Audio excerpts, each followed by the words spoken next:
Guys আমি গৌরব এবং আজকে আমাদের একটা গানের জন্য রিহার্সাল চলছে এবং গানটা খুব তাড়াতাড়ি রেকর্ডিং হবে অরিজিনাল ভোকালিস্টদের দিয়ে।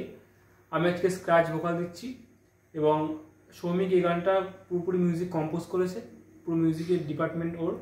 এবং খুব রিসেন্টলি আমরা আরও ভালো কোনো এই গানের আরও ভালো ভার্সান রিলিজ করতে যাচ্ছি আমাদের ইউটিউব চ্যানেলে এবং আপনারা আমাদের সাপোর্ট করবেন।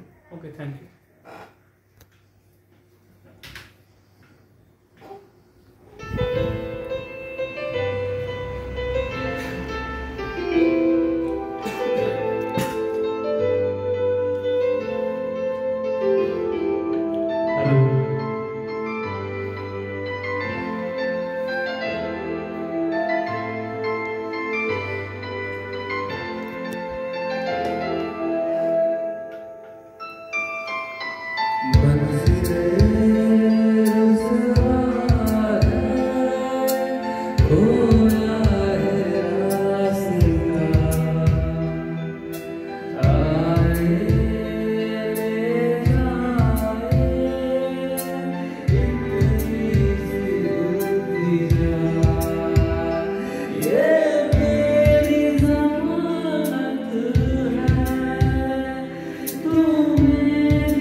Good enough.